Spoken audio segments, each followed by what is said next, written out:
Boa tarde, quinto ano. Como estão vocês? Tá tudo bem, né? Então vamos lá? Já colocaram a camisinha da escola, já estão cheirosos, não é isso?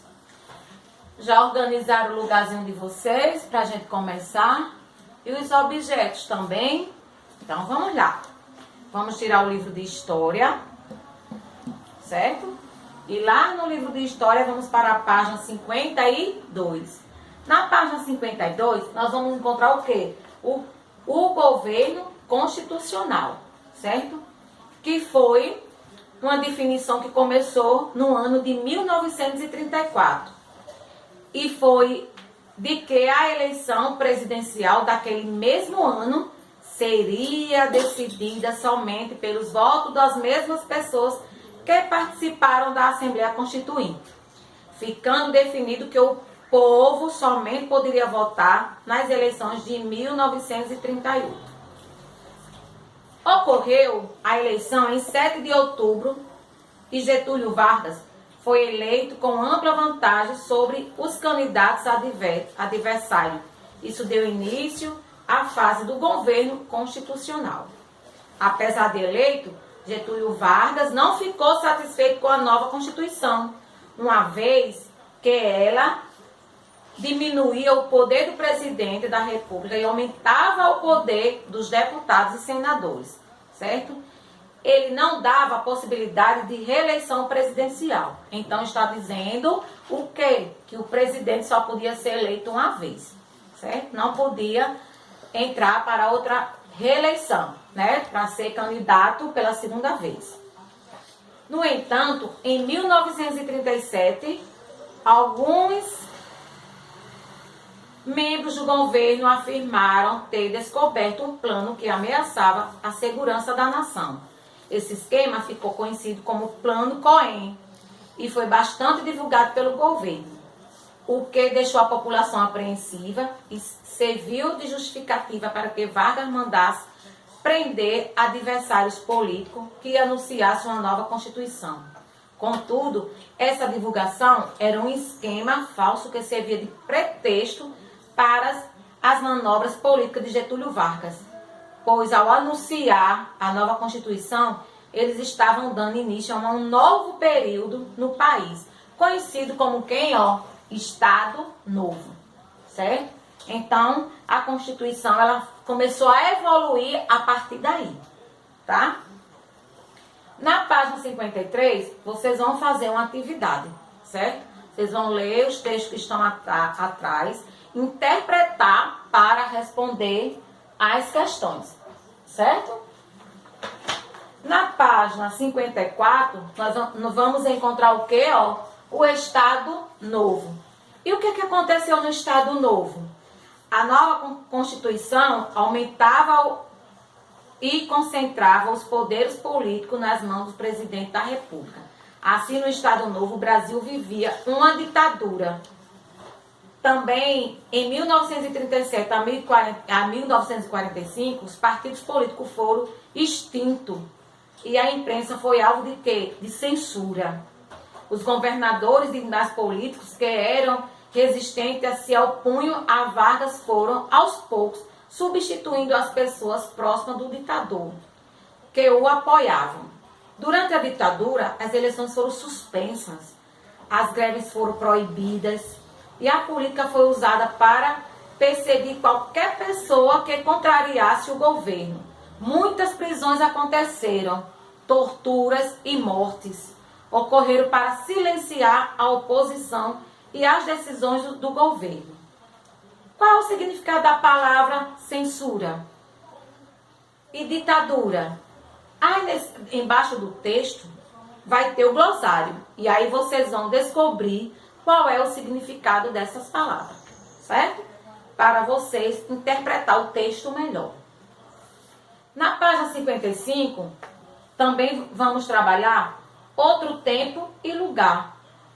E isso vai falar da década de 1930, que foi a situação política internacional, estava tensa, sobretudo na Europa, onde diversos grupos políticos disputavam o poder. E onde começou esse movimento? Na União Soviética. país criado após a união de diferentes repúblicas, adotou um sistema de governo com base no quê? No comunismo. Na Itália, houve a exceção do fascismo, sistema de governo popularizado por Benito Mussolini, chefe da nação. Na Alemanha, o grupo representante do nazismo chegou ao poder e o líder, Adolfo Hitler, passou a ganhar mais popularidade. Inspirado no fascismo italiano, Antônio Salazar implantou o Estado Novo em Portugal, no ano de 1933. O Brasil não ficou à margem desses acontecimentos. Grupos adeptos desse movimento organizaram-se para tentar participar da política nacional. Isso foi explorado por Vargas, que adotou cada característica de alguns desses regimes. Então, esses três regimes que aconteceram na União Soviética, na Alemanha e na Itália, aqui o Brasil tentou implantar alguns módulos deles, certo? Então, ao lado vai ter o glossário, e aí vai dizer a vocês o significado das palavras: comunismo, fascismo e nazismo. Então, depois vocês vão me dizer qual é o significado de cada uma delas, certo?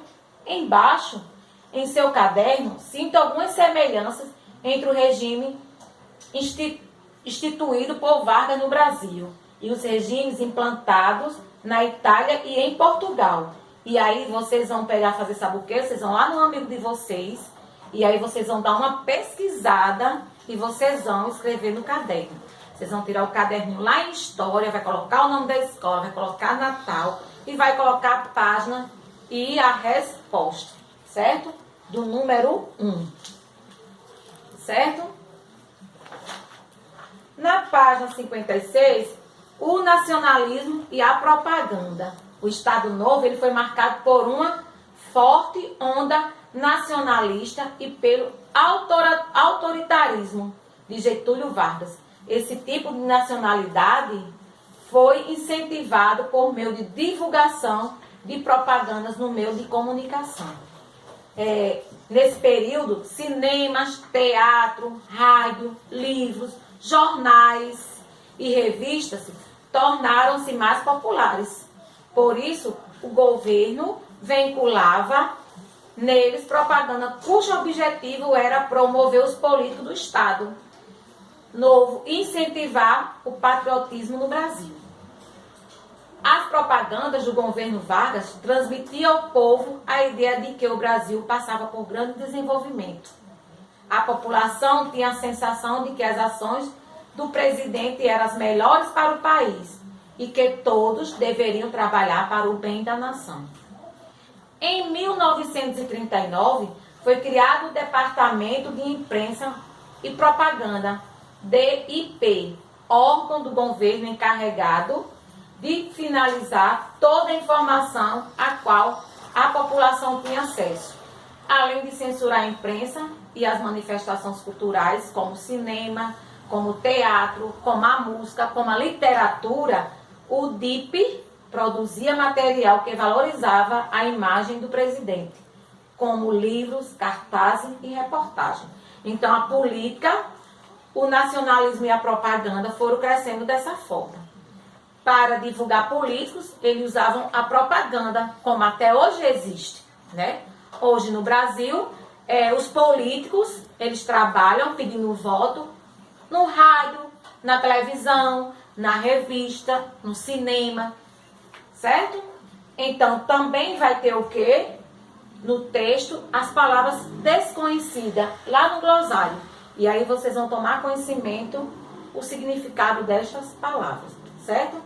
Na página 57, tem que Getúlio Vargas acreditava que as crianças deveriam enaltecer a pátria e amar o Brasil em favor do engrandecimento da nação. Para isso, ele publicou diversas cartilhas com mensagem que incentivava determinados comportamentos e sentimentos aos jovens.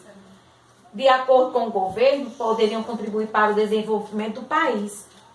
Nessas cartilhas, Vargas foi representado como o guardião do futuro brasileiro, um homem simpático, gentil, que se preocupava com as crianças, certo? Faça a atividade e na próxima aula a gente continua.